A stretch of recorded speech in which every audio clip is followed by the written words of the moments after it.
Before this rock we're all floating on in the middle of space knew the feeling of feet on its surface. Before Paul was blinded on the road to Damascus. Before divided tongues of fire lit up a room and the eyes of everyone watching. Before David plucked a harp or reached his hand into the cool water of the brook to select 5 smooth stones. Before animals had names or the first pair of lungs drew breath. The earth knew only one thing: darkness. Which isn't even a thing. It's a state of being. It is made of nothing. It has no scientific definition other than the absence of visibility. It's a void. Something you can feel but not touch. Something you can sense but not see. In the beginning, darkness was over the face of the deep, a blank canvas onto which God could paint whatever he wanted. He could have made anything, created anything, spoke anything into being. And he chose to begin with light, which got things off to a good start. He even said so himself. The world was a primeval, disordered chaos, so he fixed the place up and organized it into dry land, sea, sky, gave it some shape. He added vegetation, which turned the surface into a kaleidoscope of color. He added more than 9 million species of animals to populate and add dramatic movement to this growing masterpiece, each one more fabulous and spectacular to look at than the next. And he called them all good. But it still wasn't enough. God wanted to make something that looked like him. Let us make man in our own image, after our likeness. And so up we came, from the dust of the earth, formed out of clay or a rib, each of us containing 45 miles of nerves that enable us to experience the sensation of touch, a mind to think, a tongue to taste all the goodness that had just been made, ears to hear, and most of all, eyes to see. Mineralogists who study the world's rarest gems have never been able to identify anything more astoundingly mysterious or indescribably beautiful than the human eye. If you peer deep into irises, they seem to contain whole galaxies, nebulae, and interstellar clouds, expanding and contracting with the dilation of the pupils. They can also get us into trouble, which they did. The forbidden fruit of the tree of the knowledge of good and evil was not only said to be good for food, but also pleasing to the eye. It was attractive, and so we took it. And then everything blew up, which is what tends to happen when we take something attractive we were told not to take. And soon we found ourselves naked and alone, separated from God, and locked out of paradise, the first of many exiles to come. What would happen next? What would we find in that howling wilderness east of Eden? For being called the tree of knowledge, it certainly didn't live up to its name. We gained no new knowledge except the fact that we were lost. In the aftermath, when God cursed the deceiver, he alluded to an offspring born of a woman who would crush the serpent and set things to right. But when? How soon? Who would this saving person born of woman be? And how would he redeem the broken world? We would have to wait and see.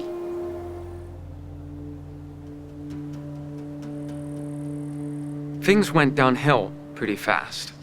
Abel's blood cried out from the ground, and when God asked Cain about it, he replied, "Am I my brother's keeper? Every man for himself, every woman for herself. Self, self, self." And soon the storm clouds gathered, swollen with rain. Had the human experiment been a mistake? Maybe a reset would do. Noah's hands stripped bark from gopher wood to build an ark quickly filled with twosomes of fur, wool, scales, feathers, hooves, talons, claws, teeth, and horns. How's that sound for company on a 40-day sail on rough seas? The earth was baptized by water, cleansed and rinsed. Noah's trembling ancient hands carried a squirming dove, cooing and agitated to the ship's edge, sent her fluttering into the wind to look for signs of hope. She returned with an olive leaf, evermore to be a symbol of peace, renewal, and new beginnings, if only it had lasted. We got it in our heads to burn bricks and build a tower to make a name for ourselves, to declare our empowered independence, a ziggurat of stone, bitumen, and mortar, all chalky and sticky and hard like our hearts. Of course, that didn't work, and as a result, suddenly we couldn't understand each other, couldn't communicate. It sharpened our divisions and left us scattered, hunkered down, and resentful. But God didn't give up on his children. There was one man, Abram, who lived in a place called Ur, a word that sounds like hesitation, which is too bad because the first thing God told him to do was leave, abandon his father's house, and go someplace not specified, just a land that I will show you. To leave Ur of the Chaldeans was a step of great faith, one that God rewarded by giving Abram a series of promises and covenants, and changed his name to Abraham. Seems like God changes people's names a lot, but it's never really about the name itself. It's about transformation. He loves flipping people, the way you might flip a house.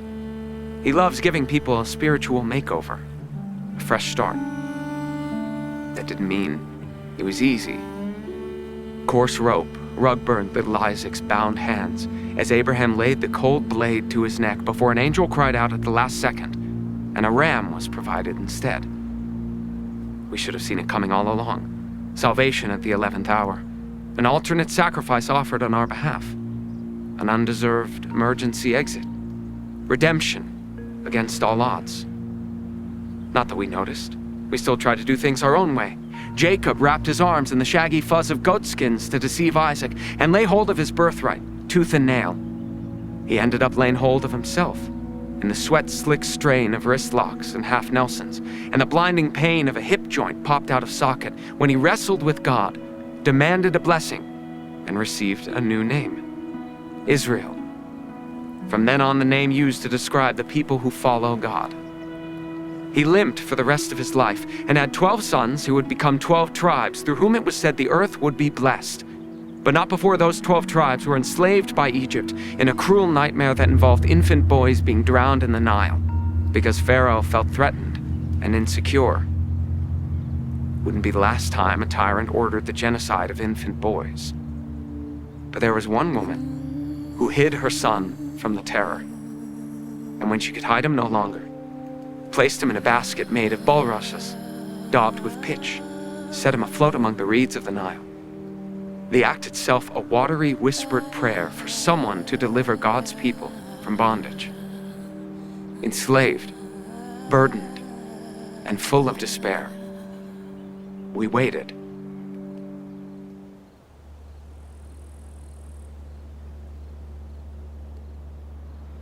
What happened next is a story oft-repeated and repeatedly forgotten.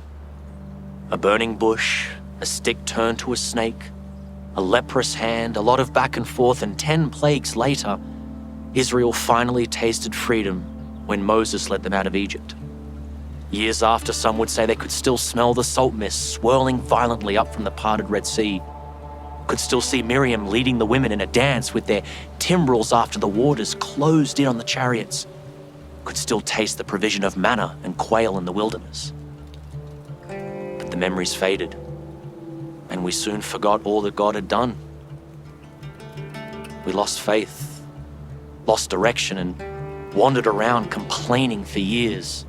To get us back on track, God gave 613 commandments, the law, a cartography for how to move safely and healthily through a savage and sick world, a guidebook for worship and holidays, all of which were kind of a sensory overload. Incense in the tabernacle, the smoke of burnt offerings on the altar, the blasting of trumpets, the eating of bitter herbs in the Passover feast.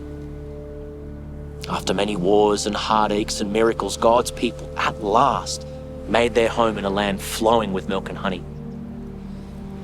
A boy who spent his days in the field with sheep played the harp before a brooding king. He later exchanged the peat animal stink in his hair for the cinnamon and cassia aromas of the holy anointing oil poured over his head when he himself became king. It was later foretold that a very special king would come from the line of David who would save us from our oppressors, once and for all. People took this very literally, which led to a lot of confusion, and in general, having earthly kings was a headache that ended in disaster. Remember those inimitable luminous eyes we talked about at the beginning? The ones that can wander? They did. Under a series of bad kings, they drifted to and worshipped false gods of the surrounding nations, Baal, Ashtoreth, Dagon, Marduk. They tempt us still to this day, we just call them by different names. This led to a new kind of sensory overload, the cup of staggering, the stench of death and the massacre of Jerusalem, smoke rising from the ashes of Solomon's temple destroyed, the wailing of God's people as the Babylonians carried us into exile, cut off from our land of promise. On the banks of the Euphrates River, we were so homesick that not even singing songs from the old country could lift up our spirits anymore. So we hung up our instruments in the willow trees, heaped ashes on our heads, and wept. Our captors wanted to torment us, so they taunted, their acidic hot breath like toxic vapor demanding in our ears, "Show a little mirth. Come on, sing us one of the songs of Zion." How could we sing the Lord's song in a foreign land? Our mouths went dry, our souls went dry. Where was he? This supposed conquering king from the line of David. How long would he hide his face? This rod of Jesse, this key of David. Who would pay our ransom?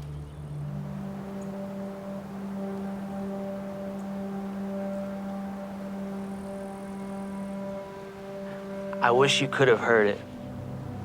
The shouts of jubilation and singing through tears of joy when the people came home from exile. Deliverance had come by unusual means. The Persians, led by Cyrus the Great, defeated Babylon and let God's children go back to their country, rebuild their temple, restore their way of life, and try to put things back together. Remember those 613 laws we talked about earlier? Determined not to let what had just happened happen again, some people became obsessed with the commandments, observing them more strictly, even adding to them, heaping up new rules and requirements too burdensome for anyone to bear, and imposing them on others.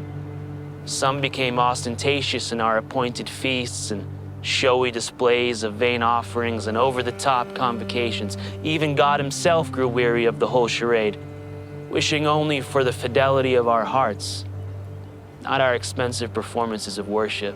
We were missing the point, again. Others became complacent and fell back into our old ways. Amid all of it, barefoot and wild-haired, the prophets stood in the highways and byways, raising the alarm, channeling God's wrath, his heartache, his desperate prodigal love, longing for us to return to him with right hearts and pure spirits. The prophets begged and screamed. They tried to make us listen. But by the time Alexander the Great conquered Persia and then captured Jerusalem, their vocal cords had gone hoarse in futility. They faded into 400 years of silence.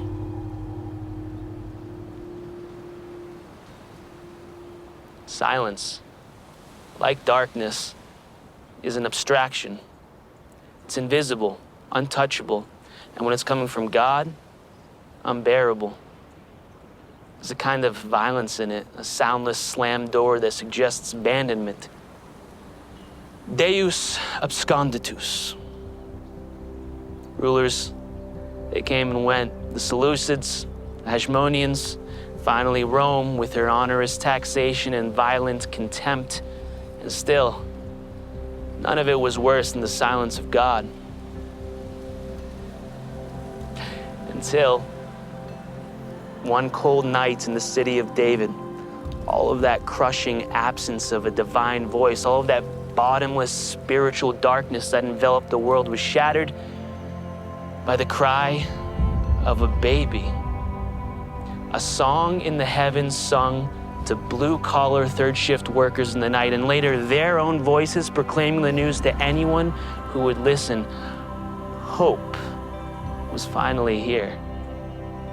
The curtain of the temple had not yet torn in two, but something else was ruptured. Something imperceptible yet momentous was punched through with light and possibilities previously unthinkable. I really wish that you could have heard it. Oh wait, actually, you can. The piercing rapture of that baby's voice cutting through air thick with the smell of straw and barn animals and blood proclaims itself ceaselessly to the world over, inviting you to step through that door first opened by that tiny gasp of breath. It's everywhere. It's everywhere and it's all around you, forever expanding and amplifying the songs of the angels whose simple message was, don't be afraid. We have good news. It's about great joy, and it's for all people. It's for you and everyone you know and everyone you don't know. It's for anyone who's ever been or whoever will be. It's about a savior in the form of the most vulnerable thing on earth, a newborn infant, in the place you'd least expect to find him. Hey, whoever you are, whether you know it or not, he's the one you've been waiting for.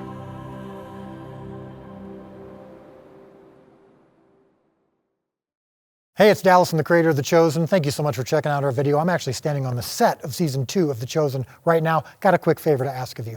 In exchange for all of the free content we're giving out on our channel and on the app, and all of season 1 is totally free, if you wouldn't mind clicking the subscribe or the notification bell, checking out the links in our description, it would really mean a lot. It actually helps the show and our channel get out in front of more people. Thank you so much.